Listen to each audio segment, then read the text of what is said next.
C'est drôle quand on regarde un peu les conseils en communication, quand on est entrepreneur, on entend toujours il faut raconter son histoire, il faut avoir un pourquoi, il faut avoir un fil rouge, un fil conducteur pour que les gens s'y retrouvent, il faut que les gens puissent s'identifier, se reconnaître dans notre histoire.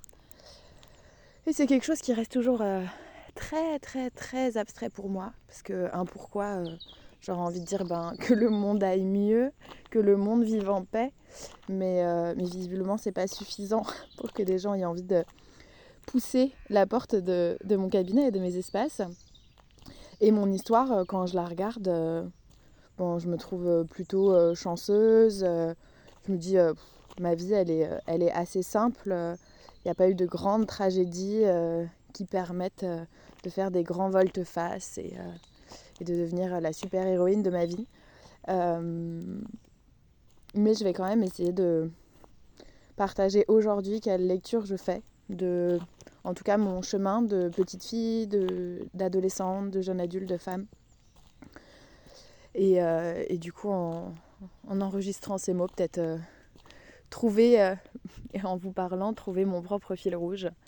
Je suis une petite fille qui, je crois, a été hyper vivante, souriante, joyeuse, qui avait envie de faire plein de choses en même temps, qui en même temps est l'aînée d'une famille, est l'aînée d'une fratrie, qui a eu son papa qui a eu un très grave accident quand elle avait 1 an et demi, donc qui a connu aussi très vite ce qu'il peut y avoir la place de la douleur dans une famille.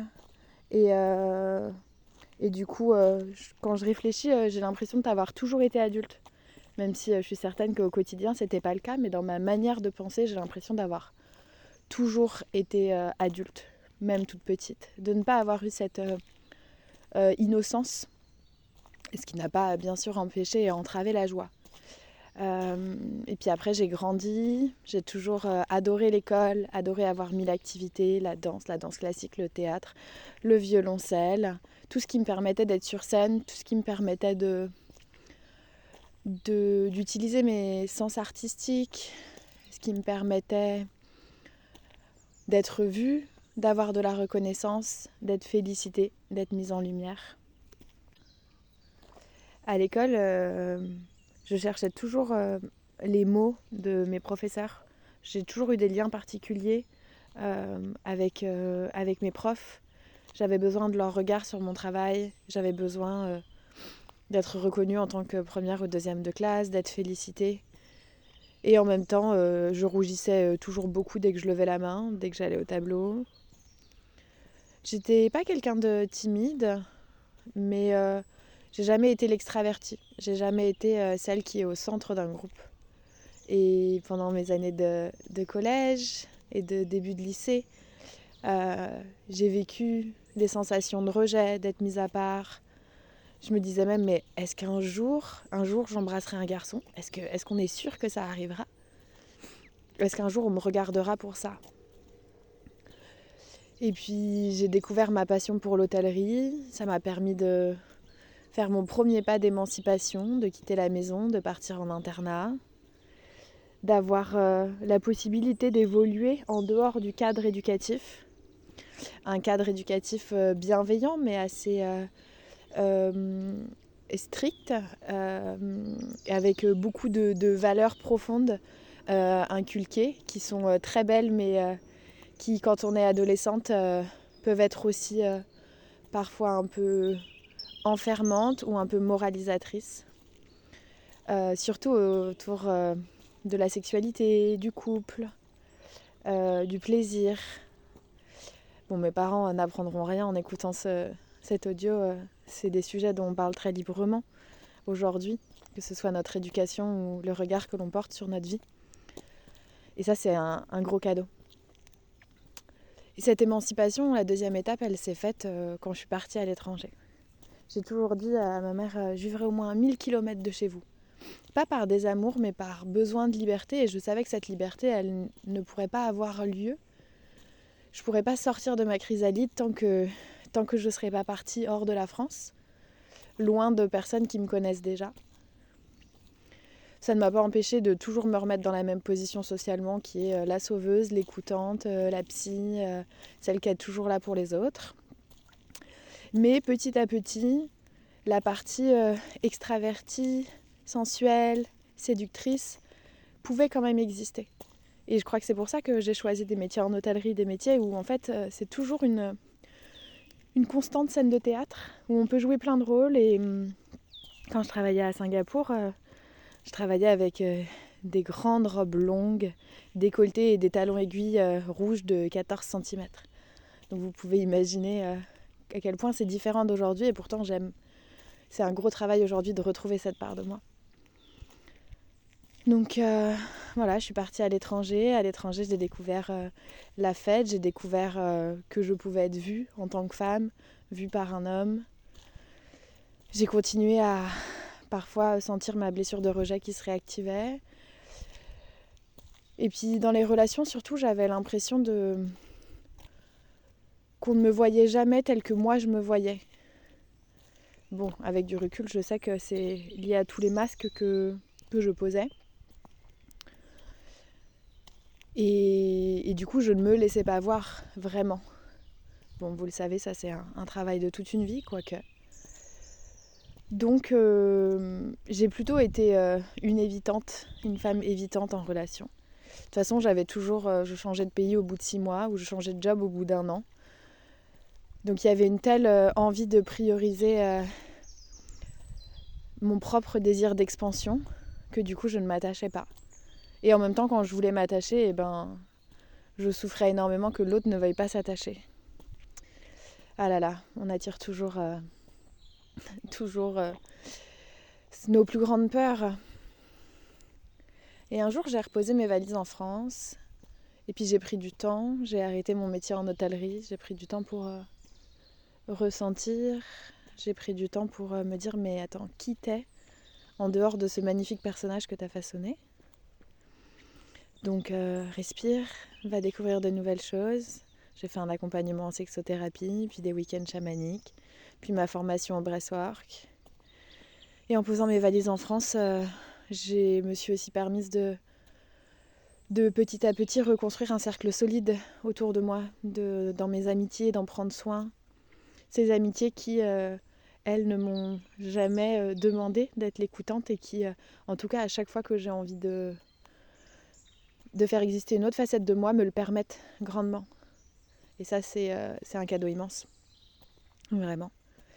D'avoir des personnes qui ne vous jugent pas ou qui ne cherchent pas à contrôler votre évolution, et qui plutôt s'en réjouissent et se disent « Ah, tiens, un nouvel espace de liberté ». Donc en posant mes valises en France et en m'ouvrant à une nouvelle trajectoire professionnelle. Et c'est juste une nouvelle trajectoire professionnelle parce qu'au final, moi, ce grand univers du développement personnel et de la spiritualité, il était présent dans ma vie depuis des années. Dans ma famille, plusieurs personnes sont thérapeutes, notamment ma maman. J'ai été éduquée dans la religion catholique et elle continue à avoir une grande place dans mon cœur parce que pour moi, elle m'a permis d'avoir la foi, de parfois m'en remettre à plus grand que moi, de croire au mystère et surtout de me dire que chaque petit pas doit être tourné vers l'amour. L'amour qu'on donne, l'amour qu'on se donne. Où est-ce que j'en étais ? Ah oui, mon retour en France. Mon retour en France, la nouvelle trajectoire professionnelle. Forcément quelques appréhensions au début, et puis une quête de pureté. Avec les formations professionnelles de breathwork, soins énergétiques, de tarot, viennent aussi mes premières expériences avec les plantes médecines, notamment l'ayahuasca. Et cette quête d'extase, cette quête de pureté. Moi, je suis vierge comme signe astrologique, donc la perfection est ma plus belle amie et ma plus grande bataille. Et cette quête de pureté, elle m'a isolée. Parce que forcément, moi, envie de faire la fête, pas envie de faire d'écart, ne rechercher que le sacré, que l'union divine. Donc elle m'a isolée de l'homme, elle m'a isolée de la part de moi qui est animale, sauvage, libre, indomptée, audacieuse, pour ne faire exister que la mystique. que la mystique, la prêtresse, la sage, la thérapeute. Alors moi qui déjà, toute ma vie, ai rêvé d'être maman, donc une grande facette maternelle, et qui en plus suis l'aînée, donc ai toujours pris cette place, on va dire, de la sage, de celle qui vérifie que tout soit dans l'ordre établi. Autant vous dire que cette phase de pureté, elle ne m'a pas fait que du bien. Et heureusement, une amie m'a rattrapée au vol et m'a dit là je crois que tu es en train de t'éloigner de qui t'es vraiment. Alors retourne dans la danse, retourne dans le corps, retrouve le chemin de la nudité, retrouve le chemin du plaisir, de tes sens, de ta sensorialité. Ça a été une des grosses étapes de ces dernières années. Elle n'est pas finie.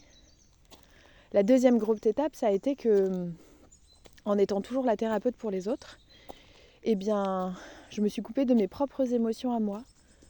Donc j'étais une petite fille très joyeuse qui fait en sorte que ces peines ne rajoutent pas de la lourdeur aux situations.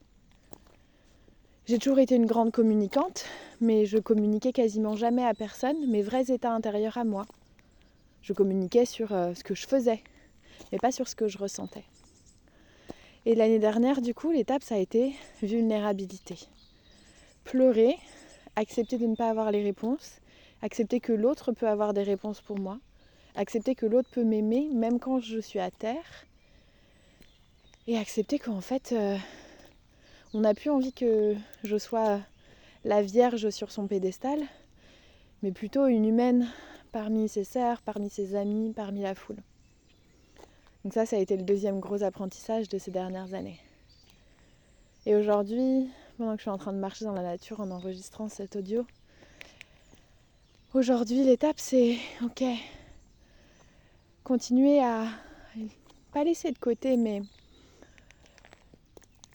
comment dire, ramener l'innocence de la petite fille, accepter la sagesse de la femme mûre en moi, mais surtout redonner la part belle à la femme de 30 ans qui a envie d'être amoureuse, qui a envie de courir, de danser, de chanter, de crier, et qui a besoin de retrouver sa spontanéité, qui a besoin d'arrêter que tout ait un but, tout soit parfait, tout soit lisse, tout soit réussi. Accepter de déplaire, chose oulala ô combien très difficile, surtout à mes parents. Accepter de me tromper, de me planter, de déborder. Et ça c'est ma plus grande peur, de déborder.